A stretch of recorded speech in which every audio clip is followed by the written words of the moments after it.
이야기해요. 웬일로? 진실을 이야기합니다. 왜냐하면 그 바빌론에 있는 그 술사들은 그 마귀의 그 악한 영을 받은 자이기 때문에, 즉 신기가 있는 사람들입니다. 그 신기가 있는 거기 있는 사람들이기 때문에 사실은 알아맞힐 수가 있어요. 무슨 꿈을 꾸었는지 알아맞힐 수가 있습니다. 왜냐하면 마귀는 그 정도의 능력이 있습니다. 근데 놀랍게도 이상하게 느부갓네살 왕이 꾼 꿈에 대해서는 이것을 알아맞힐 방법이 없는 겁니다. 나중에 다니엘이 그 이야기를 하게 되는데 그 이유는 바로 무엇이냐면, 이 꿈은 단순한 그냥 꿈이 아니라 지금 하나님께서 느부갓네살을 토대로 해가지고 앞으로 이 세상이 어떻게 이루어질지, 즉 하나님의 경륜에, 즉 하나님의 뜻에 관련된 꿈이에요. 그렇기 때문에 마귀가 이것을 알아맞힐 방법이 없는 겁니다. 하나님께서 하나님의 사람에게 계시하지 않는 이상은 이것은 어느 누구도 할 수가 없는 일이에요. 아무리 마귀라 할지라도, 공중 권세를 잡고 있는 마귀라 할지라도 이것을 알아맞힐 자가 바빌론에는, 이 세상에는 아무도 없었습니다. 그러나 바로 이 하나님의 사람이 이 다니엘이 이제 느부갓네살 왕이 무슨 꿈을 꾸었는지 그 꿈에 대해서 이야기해주고 또 그 꿈에 대해서 해석을 해주고 있는 것을 볼 수가 있습니다. 그럼 우리가 한번 이제 본문 말씀을 통해서 느부갓네살 왕이 무슨 꿈을 꾸었는지 한번 보도록 하겠습니다. 여러분들이 제일 처음에 32절 말씀을 한번 보세요. 32절. 이 형상의 머리는 정금이요, 그의 가슴과 두 팔은 은이요, 그의 배와 두 넓적다리는 노시요. 네, 여기서 보게 되면 이 형상, 그러니까 이 지금 느부갓네살 왕이 꾼 꿈이 바로 무엇이냐면 하나의 큰 형상이라는 거예요.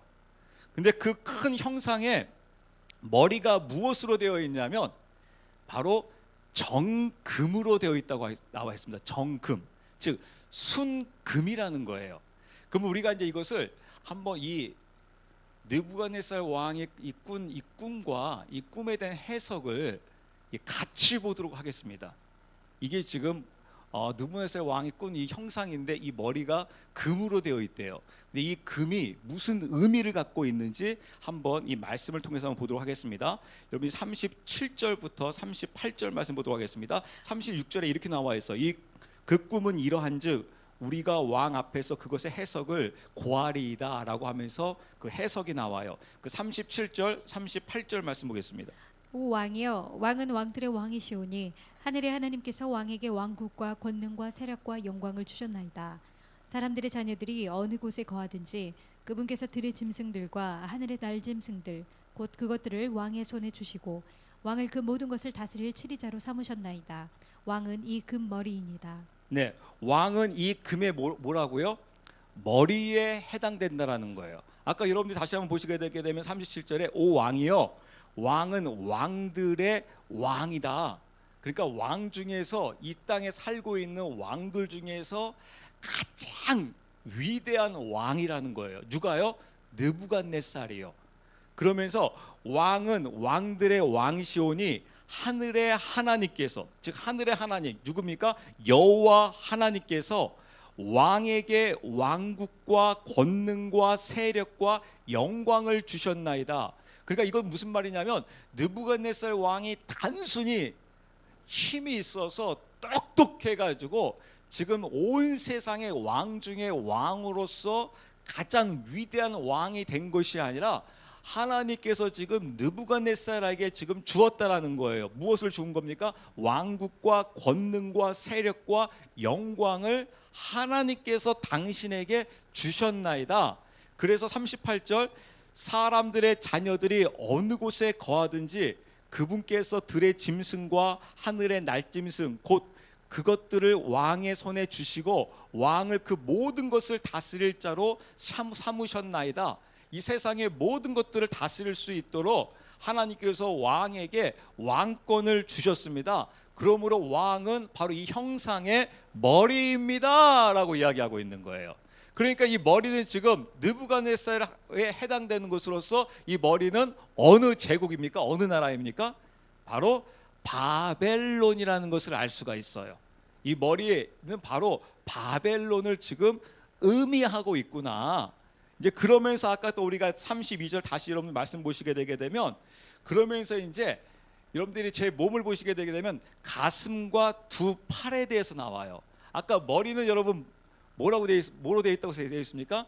순금으로 되어 있다고 되어 있습니다. 근데 이 순금이 어디에 해당된다고요? 바벨론의 느부갓네살에게 해당되어진다라고 되어 있어요. 근데 이제 그 다음에 여러분들이 말한다면 이제 가슴과 두 팔에 대해서 나옵니다. 근데 이 가슴과 두 팔은 무엇으로 되어 있냐면 은이요라고 되어 있어요. 그러니까 머리는 금이요, 요 가슴과 두 팔은 은이라는 거예요. 그럼 한번 이제 이게 이제 무슨 말인지 이제 39절 말씀 한번 보겠습니다. 39절. 왕 이후에 왕의 왕국보다 못한 다른 왕국이 일어날 것이요. 네, 보세요. 이제 뭐라고 되어 있냐면 왕 이후에 왕의 왕국보다 못할 다른 무엇이 일어난대요? 다른 왕국이 일어난다라는 거예요. 다른 왕국. 그러니까 현재는 지금 어느 왕국이에요? 느부갓네살 왕국인데 그 느부갓네살 왕국이 지금 어느 나라입니까? 바로 바벨론 왕국인 것을 볼 수가 있습니다. 그런데 지금 이 가슴과 두 팔은 은인데 지금 이 가슴과 두 팔은 바로 어디에 해당되냐면 다른 왕국이 일어난다라는 거예요. 여러분 이게 지금 굉장히 여러분들이 우리가 쉽게 생각할 부분이 아니에요. 제가 아까 말씀드렸죠. 하나님을 증명하려고 하게 되면 현재에 대해서 무엇에서 예언해야 한다고요? 미래에 대해서 예언하고 그 미래를 이루어 가는 거라고요. 현재 지금 느부갓네살이 꿈꾸고 있는 것은 바로 무엇이냐면 현재 지금 바빌론 시대예요. 그리고 세계에서 가장 막강한 나라예요. 세계. 그러니까 바빌론이 어느 정도의 힘을 갖고 있느냐라고 이야기한다고 하게 되면 지금 한 미국의 한 2배에서 3배 이상의 힘이라고 생각해 보십시오. 여러분 지금의 미국의 힘만 해도 여러분 대단합니다. 제가 여러분이 그런 말씀드린 적이 있었어요. 제가 군사 전문가 이야기를 들어보게 되니까 세계가 전체가 다 연합하고 미국 혼자 그리고 다른 세계 모든 나라가 다 연합해가지고 미국하고 딱 붙으면 군사적으로 어느 나라가 이기냐면 미국이 이긴답니다. 왜냐하면 미국이 갖고 있는 군사 이 양이 어느냐면 51% 정도가 된다고 합니다. 세계가 갖고 있는 게 49%고요. 전 세계가 다 뭉쳐가지고 미국하고 싸워도 미국이 이길 수 있다라는 거예요. 이론적으로는 그 정도로 미국이 강력합니다. 그러니까 여러분 미국이 망한다는 걸 여러분 생각할 수 있겠습니까? 없겠습니까? 그것도 미국보다 한 2배 정도 이상의 강한 힘을 갖고 있다. 상상도 안 되는 거죠. 그런데 지금 다른 왕국이 들어선다라는 거예요. 바빌론 왕국 다음에 다른 왕국이 들어서게 되는데 그 왕국은 바로 당신보다 좀 못합니다. 그래서 여러분들 보시게 되게 되면 이 금에서 이제 어디로 갔어요? 은으로 간 것을 볼 수가 있습니다. 바로 이 나라가 나중에 또 성경에도 또 증거해 주고 있어요. 제가 미리 말씀드린다고 하게 되면 우리는 이제 역사를 통해서 이미 우리는 봤습니다. 역사가 이미 이제 증거해 줘요. 우리 2016년도에 지금 AD 2016년도에 살고 있기 때문에 이 사건을 우리는 알고 있어요. 그래서 바로 어떠한 나라가 이제 왕국에 들어서게 되냐면 바로 페르시아가 왕국이 이제 들어서게 됩니다. 근데 하나님은 그것으로 또 끝나지 아니하고 또 이제 32절 여러분들이 후반절 말씀 보시게 되면 뭐라고 되어 있냐면 배와 두 넓적다리에 대해서 나와요. 배와 두 넓적다리는 무엇으로 되어 있대요? 놋으로 되어 있대요. 놋. 여러분 잘 보세요. 머리는 무엇으로 되어 있냐면 순금으로 되어 있다는 겁니다. 근데 이 머리는 바로 어디에 해당되어지냐면 바로 바벨론인 느부갓네살에 해당되어진다라는 거예요. 그 다음에 이 가슴과 이 두 팔은 바로 은이라는 거예요. 그래서 바빌론보다 좀 더 못한 왕국이 들어선다라는 거예요. 그 왕국이 바로 어디냐? 바로 페르시아가 들어선다라는 거예요. 바빌론은 페르시아에 의해서 멸망당하게 된다라는 거예요. 이제 그러면서 또 이제 뭐라고 하냐? 배와 넓적다리에 대해서 이야기 나옵니다. 배와 넓적다리. 이 배와 넓적다리 바로 어디에 해당되냐면 바로 놋이라는 거예요. 놋. 그러면 이 놋이라는 게 무슨 말이냐? 한번 여러분들이 이제 39절 말씀을 보도록 하겠습니다. 39절 말씀. 셋째로 또 다른 놋 왕국이 온 땅을 다스릴 것이며 네, 셋째로는 이 놋 왕국이 또 온 땅을 다스린다라는 거예요. 그러니까 이제 이 놋은 또 이 은하고 같은 왕국이 아닌 거예요. 페르시아가 아닌 거예요. 다른 왕국이 들어선다라는 거예요. 근데 그 다른 왕국이 이제 어딘 줄 아십니까? 이 성경에 나중에 기록되어 있는지 제가 미리 말씀을 드리고 또 우리 역사적으로 이미 알기 때문에 제가 여러분들에게 미리 말씀드려요. 페르시아를 또 어느 나라가 멸망시키냐면 바로 그리스가 멸망을 시킵니다. 바로 그 그리스의 누구냐면 바로 알렉산더예요. 나중에 또 이제 미리 제가 조금 더 건너뛰어서 말씀한다고 하면 그 나라를 일컬어서 이 짐승으로 표현을 하게 되는데 바로 표본으로 표현을 합니다. 그러면서 다니엘서에 또 나중에 또 뭐라고 되어 있냐면 그 왕국이 무너지고 네 개로 쪼개질 것까지 성경에서는 다 예언해 주고 있어요. 그러면서 이제 그 그리스가 또 이제 나라가 이제 생길 것을 이야기를 합니다. 지금 여러분 지금 이게 왜 지금 이런 것들이 지금 굉장히 중요하냐면요. 지금 하나님 지금 이 다니엘이 지금 해석하고 있는 시점이 지금 언제냐면요. 바로 BC 기원전 600년 정도예요. 그러니까 지금으로 치게 되게 되면 지금 2600년 전에 지금 느부갓네살이 꿈꾼 것을 계시한 것을 지금 미래에 대해서 지금 계속해서 역사적으로 좀 이야기하고 있는 것을 볼 수가 있습니다. 그래서 여러분 성경에 성경학자들이 다니엘서를 보면서요 깜짝깜짝 놀라는 게 바로 무엇이냐면 이 다니엘서는 기원전 600년 전에 쓰여진 책이 아니라는 거예요. 일반 학자들, 고고학 학자들이 이거 보면서요 도저히 다니엘서는 기원전 600년 전에 쓰여질 수가 없다. 왜냐하면 어떻게 그냥 이 수백 년, 수천 년을 그냥 정확하게 이게 어떻게 예언이 정확하게 이렇게 맞아 떨어질 수가 있느냐.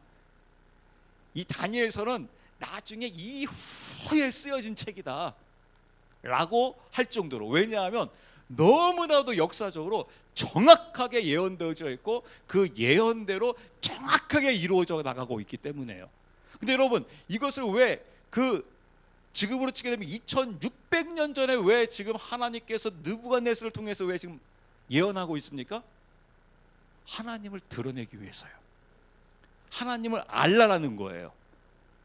그리고 하나님의 시간표를 알라라는 거예요. 하나님이 말씀하신 거 신약에서 이야기하고 있는 것처럼 이 천하는 무너지지만 하나님의 말씀은 그대로 남아있고 하나님의 말씀은 반드시 이루어진다라는 거예요. 세상이 어떠한 세상이 되더라도. 근데 여러분 아까 잘 보시면 알다시피 이것을 여러분들이 잘 하셔야 돼요. 왜냐하면 여러분 지금 세상이 가면 갈수록 여러분 점점 타락해지고 있어요. 점점 아름다워지면서 좋아지고 있어요. 점점 타락하면 점점 안 좋아지고 있죠. 그러면서 이제 안 믿는 사람도 이런 이야기를 해요. 아이고 말세다 말세야 말세 하면서 교회를 향하여 공격하고 예수 믿는 사람들도 고민에 빠지게 돼요. 왜냐하면 이상하다. 최 목사도 그렇고 많은 목회자들이 또 많은 신학자들이 하나님의 나라에 대해서 이야기하고 하나님의 나라는 확장된다고 하는데 하나님의 나라는 승리한다고 하는데 가면 갈수록 세상이 안 좋아지고 있고 오히려 어둠이 가득 차고 있는 것 같은데 뭐가 하나님의 나라가 확장되고 하나님의 나라가 어떻게 승리한다고 하는 것인가? 이게 말이 되는가? 오히려 하나님의 나라는 쭈그러들고 있지 않느냐, 교회는 점점 문을 닫고 있지 않느냐, 사람이 점점 줄어들고 있지 않느냐. 근데 뭐가 하나님의 나라가 확장되고 뭐가 승리하는 것이고 뭐가 잘 된다고 좋아진다고 이야기를 하는가 라고 우리 그리스도인들이 시험에 들 수가 있고 또 세상으로부터 그런 비판을 받을 수가 있어요. 근데 하나님께서 말씀하시는 것은 바로 무엇이냐면 잘 보라는 거예요. 마치 세상이 어둠이 확장되는 것 같고 어둠이 커지는 것 같으면서 어둠이 모든 것들을 지배하는 것 같지만 이게 하나님의 경륜 속에 이루어지고 있고 가만히 자세히 들여다보게 되게 되면 지금 사단의 나라가 쇠퇴하고 있음을 너희가 알아야 한다는 거예요. 즉 좀 말을 좀 이렇게 표현하기 뭐하는데 사탄의 나라가 가면 갈수록 점점 후져지고 있다는 거예요. 처음에는 어디였습니까? 머리로서 금이었잖아요. 그 다음에는 이 어디로 갑니까? 가슴과 두 팔로 가잖아요. 근데 여기 은으로 되어 있습니다. 금보다 은이 더 못하잖아요. 좀 더 후져져 버렸어요. 또 이제 이 배와 넓적다리로 가니까 또 뭐가 됩니까? 바로 노시 돼 버리잖아요. 더 후져져 버렸어요. 그러면서 이제 아까 말씀대로 이 배와 넓적다리는 바로 이 그리스도라는 것을 우리가 알게 됩니다. 이제 그러면서 또 여러분들 그 말씀을 보시게 되게 되면 33절 말씀 볼게요. 33절. 그의 두 다리는 쇠요 그의 두 발은 얼마는 쇠요 얼마는 진흙이었나이다. 네, 그렇습니다. 뭐라고 되어 있냐면 이제 두 다리와 발에 대해서 나와요. 이 두 다리와 이 두 발에 대해서 뭐라고 되어 있냐면 쇠와 진흙으로 이루어졌다라고 이야기를 합니다. 요 쇠와 진흙으로 이루어진 것을 성경에서는 무엇으로 해석하고 있는지 40절에서 43절까지 말씀을 볼게요. 넷째 왕국은 새같이 강하리니 쇠는 모든 물건을 산산조각 내며 정복하나이다. 이 모든 것을 부수는 쇠같이 그 왕국이 모든 것을 산산조각 내고 상하게 하리라. 왕께서 그 두 발과 발가락들이 얼마는 토기장의 진흙이요 얼마는 쇠인 것을 보신 것 같이 그 왕국이 나누일 것이로되 왕께서 쇠와 진흙이 섞인 것을 보신 것 같이 그 왕국에 쇠의 강함이 있으리다.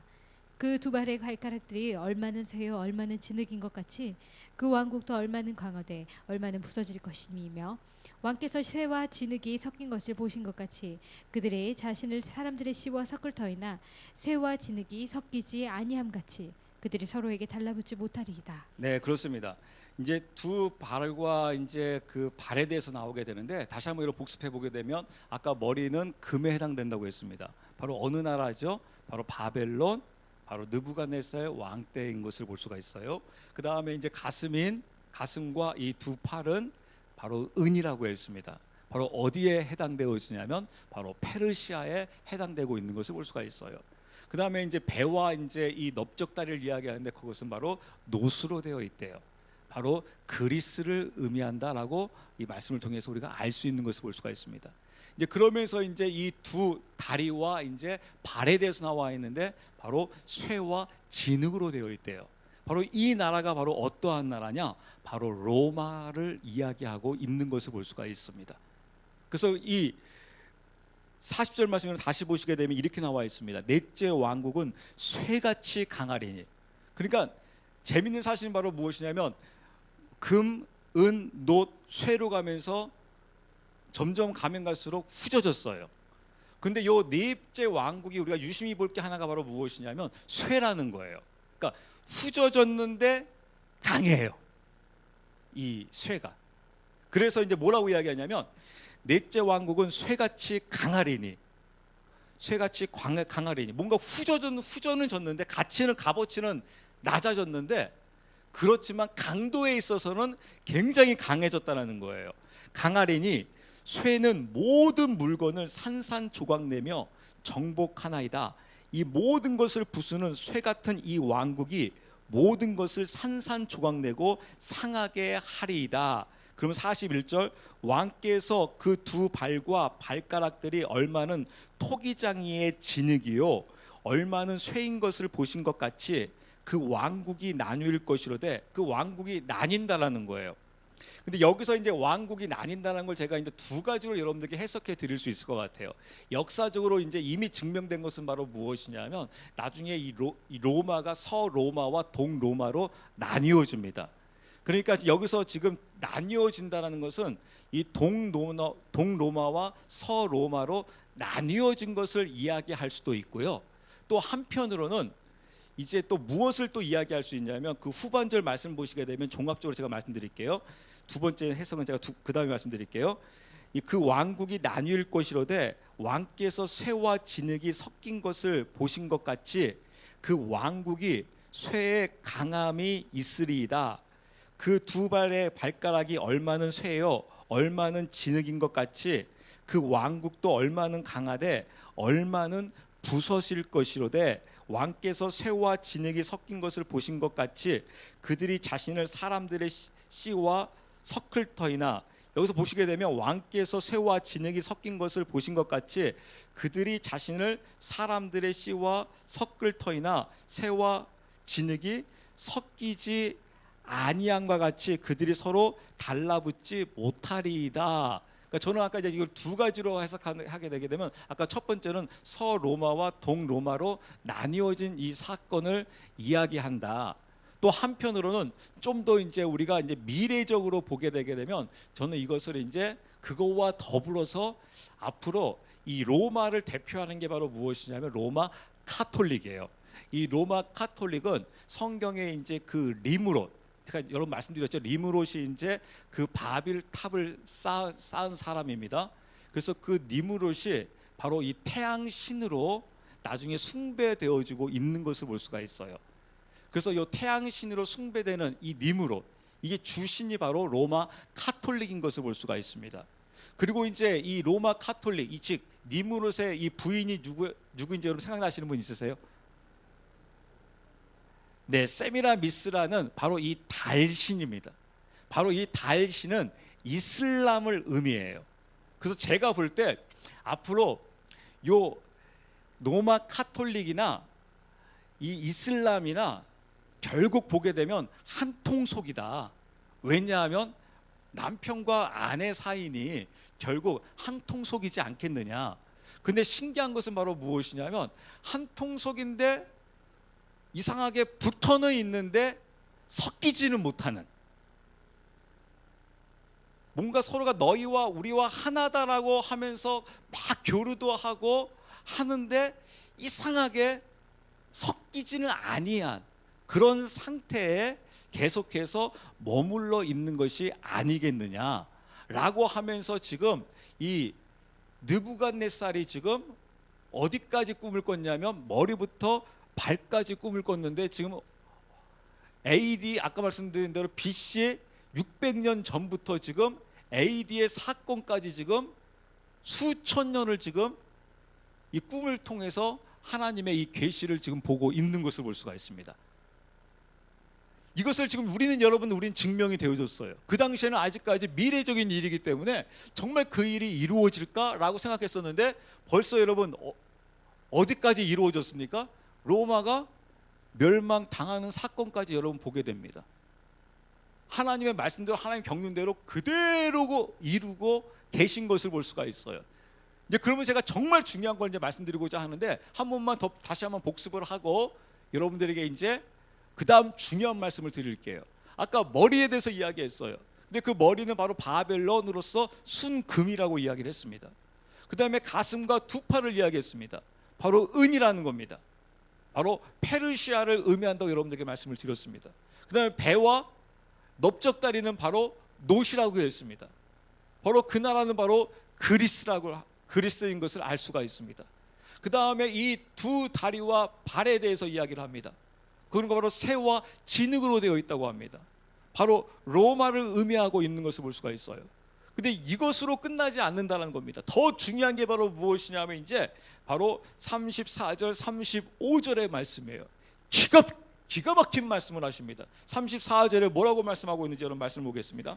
왕이 보셨는데 마침내 손을 대지 아니하고 깎아낸 돌이 그 형상을 치되 쇠와 진흙으로 된 그의 두 발을 쳐서 그것들을 산산조각 내매 그때 쇠와 진흙과 놋과 은과 금이 다 산산조각 나서 여름 타작마당에 겨같이 되어 바람에 쓸려가므로 그것들의 자리를 찾지 못하였고 그 형상들을 친 돌은 큰 산이 되어 온 땅을 채웠나이다. 네, 보세요. 바로 왕이 보셨는데 마침내 손을 대지 아니하고 깎아낸 돌이 나와요. 돌. 근데 이 돌이 그 형상을 아까 머리 금, 은, 놋, 쇠와 진흙으로 되어져 있는 이 형상을 어떻게 하냐면 이 돌이 이 형상을 친대요. 치되 쇠와 진흙으로 된 그의 두 발을 쳐서 그것을 어떻게 한다고 되어 있습니까? 완전히 산산조각 낸다는 겁니다.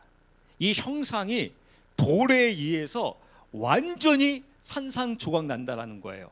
그래서 35절에 뭐라고 되어 있냐면 그때의 새와 진흙과 녹과 은과 금이 다 산산조각 나서 여름 타작마당에 겨같이 되어 바람에 쓸려가므로 그것들의 자리를 차지하지 못하였고 그 형상을 친 돌은 큰 산이 되어 온 땅을 덮어버린다.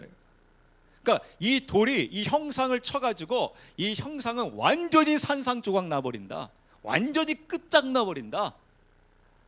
그리고 이 돌이 산이 되어서 큰 산이 되어서 온 땅을 덮을 것이다 라고 이야기를 해요. 그럼 여러분 이제 궁금한 게 하나가 있는 겁니다. 그럼 과연 이 형상을 무너뜨릴 이 돌이 무엇인가? 이 돌이 무엇을 의미하고 있는가? 여러분들이 이 신약성경 마태복음 7장 24절과 마태복음 16장 18절 말씀 보시게 되게 되면 주님께서 이렇게 말씀하세요. 너희가 너희 믿음을 쌓아 나가야 되는데 너희 믿음을 모래 위에 쌓아서는 안 되고 바로 어디 위에 믿음을 쌓아야 한다고 되어 있습니까? 바로 반석 위에 믿음을 쌓아야 한다고 되어 있어요. 그럼 여러분 궁금한 게 바로 무엇이냐면 이 반석이 지금 돌을 의미한다는 것을 알 수가 있습니다. 반석과 돌은 똑같은 거잖아요. 그래서 반석 위에 쌓아야 한다. 즉 이 돌 위에 너의 믿음을 쌓아야 한다라고 했을 경우 이 반석, 이 돌이 무엇인가? 여러분 이 돌 위에 쌓아야지만 무너지지 않는다라는 거예요. 앞으로 왜냐하면 반드시 이 창수가 분다는 거예요. 비바람이 분다라는 거예요. 비바람이 불었을 때 모래 위에 쌓은 그 믿음들은 다 무너진다라는 거예요. 이 세상에 모래 위에 너희가 쌓았느냐? 다 무너질 것이다. 어떠한 것을 쌓더라도 모래 위에 쌓게 되게 되면 싹 무너진다라는 거예요. 여러분 우리나라에 만약에 지진 9 이상 10 이상의 지진이 오게 되면 여러분 남아있을 건물이 있겠습니까? 없겠습니까? 다 무너질 겁니다. 다 무너질 겁니다. 남아있는 게 그 어느 것도 없을 것입니다. 그래서 모래 위에 쌓는 것은 앞으로 다 무너질 것이다. 너희가 반드시 반석 위에 믿음을 쌓아야 한다.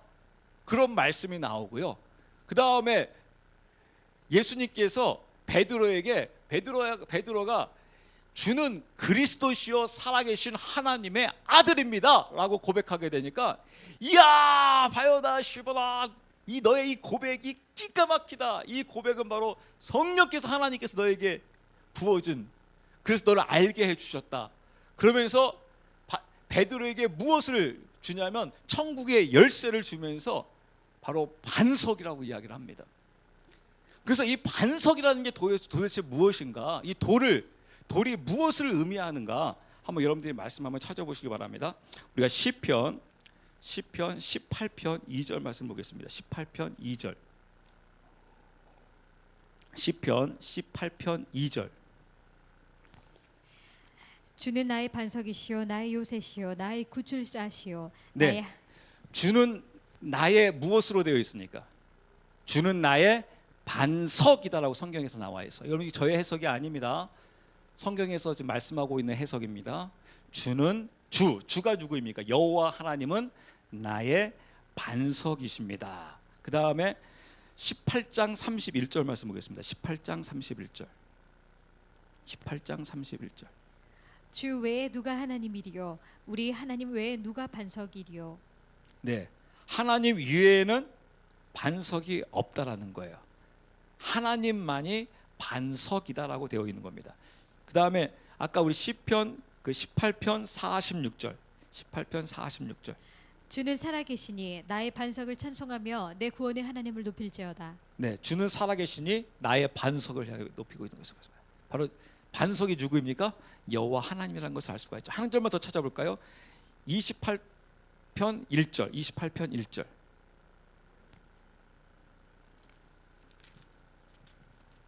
1절. 오 나의 반석이 되신 주여 내가 주께 부르짖으리니 내게 잠잠하지 마소서. 주께서 내게 잠잠하시면 내가 구덩이로 내려가는 자들처럼 될까 염려하나이다. 네, 그렇습니다. 그 밖에도 이 반석에 대해서 증명하고 있는 성경 구절은 그냥 너무 많아서 저희가 찾아볼 수가 없어요. 제가 몇 가지만 그냥 맛배기로 여러분들에게 말씀을 드렸습니다. 그래서 여러분 반석은 누구를 의미하냐고 하냐면 한번 따라서 하실래요? 예수 그리스도. 네, 그렇습니다. 아까 너희가 모래 위에 믿음을 쌓는 것이 아니라 반석 위에 믿음을 쌓아야 한다는 게 바로 무엇이냐면 그리스도 위에 믿음을 쌓아야 한다는 거예요. 제가 요새 여러분들 계속 말씀드리죠. 복음이란 무엇이냐? 믿음을 한마디로 말하면 무엇이냐? 한번 따라서 하실래요? 예수님만이 그리스도이십니다. 네, 그렇습니다. 믿음이 무엇이냐? 복음이 무엇이냐? 예수님만이 그리스도이십니다를 믿는 것입니다. 즉 예수님 나의 생명이요 나의 구원자로서 예수님이 바로 그리스도이십니다. 왕입니다. 그러므로 이 그리스도는 나의 누구라는 거예요? 나의 왕이라는 거예요. 그리스도만이 나의 왕이라는 거예요. 지금 다니엘이 무슨 믿음을 갖고 있느냐? 또 다니엘의 세 친구가 무슨 믿음을 갖고 있느냐? 바로 이 믿음을 갖고 있는 거예요. 그리스도가, 이 구약에서는 하나님으로 이야기를 합니다. 이 그리스도가, 즉 하나님이 다니엘의 왕인 거예요. 사드락과 메삭과 아벳느고의 왕인 거예요. 그렇기 때문에 여러분, 다니엘과 사드락과 메삭은 이런 고백을 안 합니다. 주님, 마음은 원이로되 육신이 약해서 할 수 없이 느부갓네살에게, 그 형상에게 권력 앞에 제가 무릎을 꿇습니다. 환경이 어쩔 수 없잖아요. 왜냐하면 제가 지금 포로로서 힘이 연약합니다. 약합니다. 느부갓네살은 이 시대를 지배하고 있는 왕입니다. 그에게는 권력이 있고 명예가 있고 돈이 있고 이 사람이 모든 것들을 다 지고 있습니다. 그래서 마음은 하나님을 믿고 있고 하나님을 섬기고 있지만 환경이 지금 어려운 관계로 제가 잠시 느부갓네살에게 무릎을 꿇습니다. 그렇지만 저의 믿음은 하나님께 향하고 있습니다. 성경에서 이것을 믿음이라고 하지 않습니다. 여러분, 마음은 원이로되 육신이 약해서 무릎 꿇고 있는 것을 성경에서는 믿음이라고 하지 않습니다. 믿음은 바로 무엇이냐 하면 그리스도가 왕이기 때문에 다니엘에게 있어서 사드락과 메삭과 아벳느고에게 있어서 그들의 왕은 바로 그리스도예요. 하나님이에요. 그렇기 때문에 눈앞에 아무리 느부갓네살이 세상적으로 힘이 있고 권력이 있고 모든 것들을 다 쥐고 있다 할지라도 그 느부갓네살을 지배하고 있는, 이 세상을 지배하고 있고 바빌론을 페르시아를 통해서 망하게 하고 이 페르시아를 그리스를 통해서 망하게 하고 이 그리스를 로마를 통해서 망하게 하는, 그뿐만 아니라 이 모든 것들을 결국 이 돌 반석이신 하나님께서 완전히 산산조각내서 이 반석이 산이 되어서 온 땅을 덮을 것이다 라고 그것을 성경에서 우리에게 말씀해주고 있는 것을 볼 수가 있습니다. 오늘 찬양대 여러분 뭐라고 고백했습니까? 그 보좌에 앉으신 그 어린 양께 있도다 구원하심이, 이 모든 것들을 주관하시고 인도하시는 이 모든 이는 바로 여호와 하나님께 있도다. 그래서 여러분, 과거에 우리가 여러분 때는 봉사 가가지고 때는 찬양 집회하면서 무리바다 덮음같이 찬양을 얼마나 많이 했습니까? 무리바다 덮음같이 하나님의 온 모든 부분들이, 하나님의 경륜이 결국에는 이 모든 것들을 무너뜨리고 세상의 바벨론을 다 무너뜨리고 하나님께서 세우실 것이다 라고 말씀해 주고 있는 것을 볼 수가 있습니다. 그래서 우리가 하나님을 바라보라는 겁니다. 성경에서 우리에게 분명히 말씀해 주고 있습니다. 이 세상의 것은 다 무너진다는 겁니다. 여러분, 그게 바로 무슨 말인지 아십니까? 하나님의 말씀은 영원하다는 것을 강조하기 위해서 그 말씀을 하고 있는 것뿐만 아니라 이 세상은 진짜로 다 무너진다는 겁니다.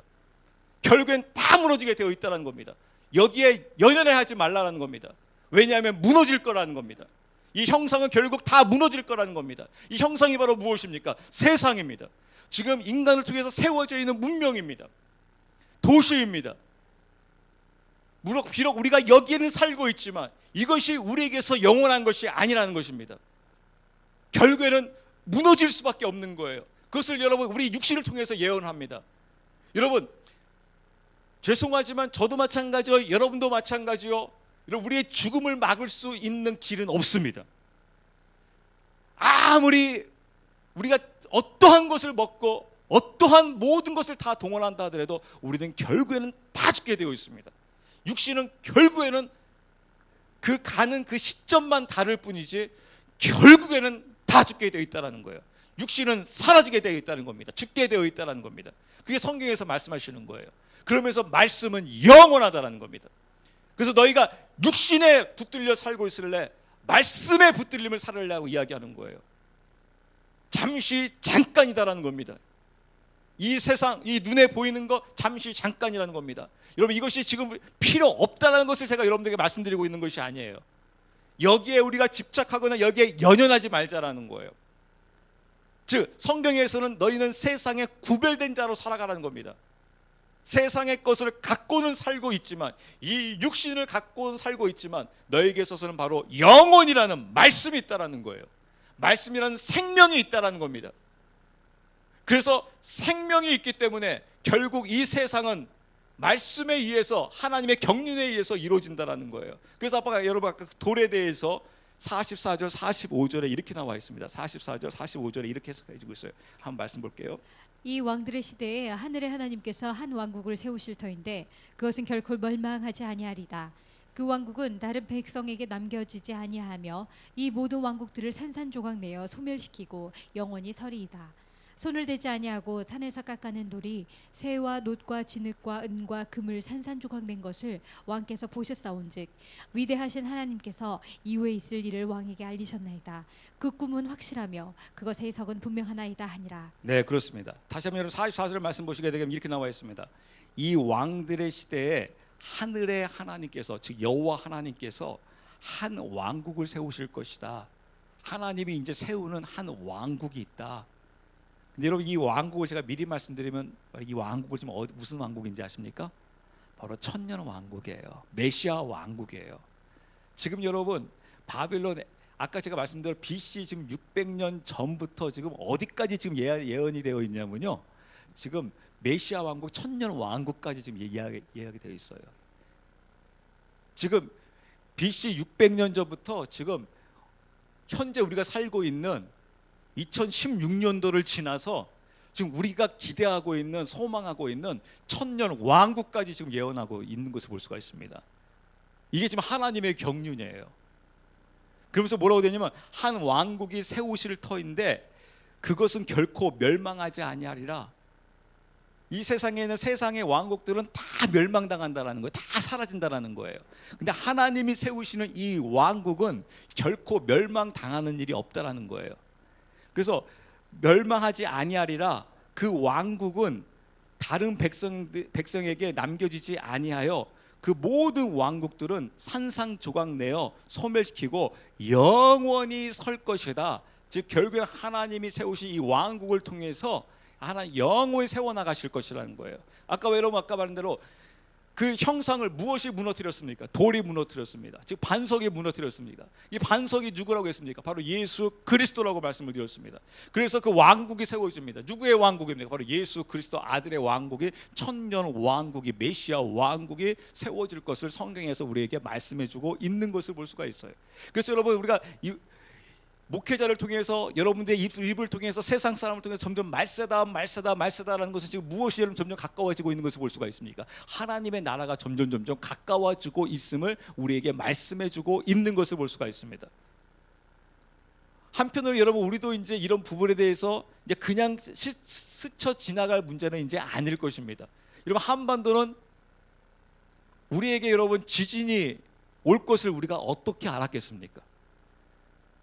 우리나라가 세워진 역사상 가장 큰 지진이 왔다고 합니다. 강주는 크게 느끼지 못했지만 그래도 한반도 전체가 흔들리는 그런 지진이 지금 여러 차례 왔습니다. 그러면서 정부에서도 이제 건물 짓는데 2층 이상은 다 내진 설계를 할 것이다. 2층 이상이라는 것은 이미 모든 건물들은 다 내진 설계 이제 해야 한다라는 거예요. 이제 지진 안전한 나라가 아니라는 거예요. 또 사람들 입술에서 다 이제 그런 말들 하고 있더라고요. 이제 우리나라도 이제 안전지대가 아니야. 지진에 있어서 안전지대가 아니야. 하면서 여러 그런 사건들이 지금 터지고 있는 것을 볼 수가 있습니다. 그러나 하나하나의 그 메시지들이 우리는 그냥 이제 쉽게 지나갈 문제가 아니라는 거예요. 점점 가까워지고 있고 하나님의 경륜에 맞춰서 하나님께서 하나님의 뜻을 지금 이루어 가고 있는 것을 볼 수가 있습니다. 점점 이제 하나님께 세우시는 그 왕국, 천년 왕국, 메시아의 왕국이 이루어진다라는 거예요. 근데 그 메시아의 왕국에서 아까 좀 전에 말씀드린 계시록에서 이야기하고 있는 것처럼 그 왕국에서 너희가 천년 동안 통치하면서 하나님의 나라에서 천년 왕국 동안 통치하며 살아가리라. 그 왕국에 참여할 수 있는 자가 누구이겠습니까? 아까 마태복음에서 이야기하고 있는 것처럼 너희 믿음이 모래 위에 세워지는 자가 아니라 바로 반석 위에 믿음이 세워져야 할 것이니라. 왜냐하면 앞으로 반드시 비바람이 불게 될 것이다. 그 비바람이 불었을 때 모든 모래 위에 세워진 것들은 다 무너지게 될 것이다. 반석 위에 세워져야 한다. 그 반석이 바로 무엇이냐? 바로 그리스도 위에 세워져야 한다는 것입니다. 이 그리스도 위에 세워지지 않게 되게 되면 결국 다 무너진다는 거예요. 그럼 바로 무엇입니까? 그리스도가 나의 왕이 되어야 한다는 겁니다. 나의 주가 되어야 한다는 겁니다. 근데 여러분, 우리가 다니엘서 보고 있습니다. 여러분, 다니엘서 보고 있는데요, 왜 다니엘서에 있는 하나님의 백성이 그렇게도 많이 있었음에도 불구하고 바빌론의 하나님의 백성이 1차, 2차, 3차에 걸쳐가지고 다 포로로 바빌론에 끌려갔습니다. 하나님을 믿는다고 하는 사람들이 거기에는 얼마나 많이 있었는지 모릅니다. 여러분, 유대인들의 그 믿음과 그 신앙이 여러분 어느 정도인지 아십니까? 우리 한국에서는요, 세계에서는요, 1대 2대만 가게 되면요, 믿음을 다 잃어버립니다. 우리는. 또 우리나라는요, 여러분, 우리 한국에 살다가요, 미국으로 이민 가 보십시오. 2세, 3세대만 가게 되면요, 한국말을 잘 못합니다. 한국말을 다 잊어먹어 버립니다. 근데 유대인들은요, 4,000년이 지나도요, 자신들의 말을 잊어먹지는 않습니다. 성경을 잃어버리지는 않습니다. 성경을 자기 이마에 붙이고 살고요, 자기 손에다 묶고요, 자기 문설주에다가 하면서 맨날 말씀 보면서요, 4,000년이 지나도록 언어를 잃어버리지 아니하고 자신의 문화를 잃어버리지 아니하고 신앙과 믿음을 잃어버리지 않는 유대인들입니다. 그 정도로 여러분, 그들은 믿음을 지키기 위해서 몸부림을 치는 자들입니다.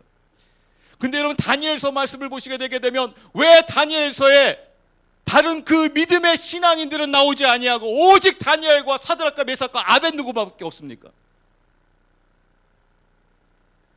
다른 이들의 그 믿음은 어디에 세워졌다는 겁니까? 모래에 세워졌다는 겁니다. 모래에 세워졌을 때 느부갓네살이라는 비바람이 불게 되면 다 무너졌다는 거예요.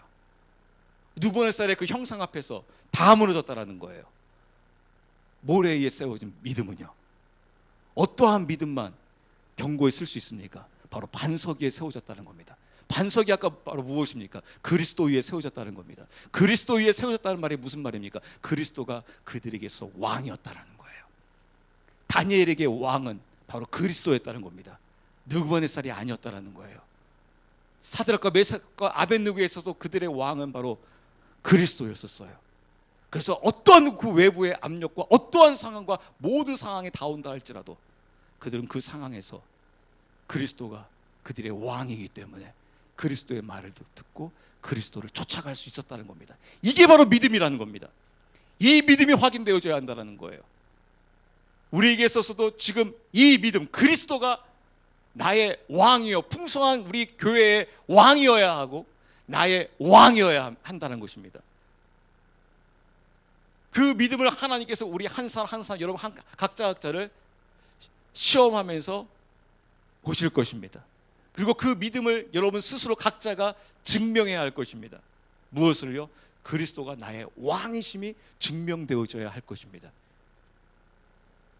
그랬을 때 바로 그가 그리스도와 함께 이 세상이 무너진다 할지라도 그리스도의 왕국에서 영원토록 주님과 더불어서 주님의 평강 속에 살아갈 수 있는 그 축복이 우리에게 주어질 것입니다. 여러분, 그리스도만이 우리의 왕이십니다. 기도합니다.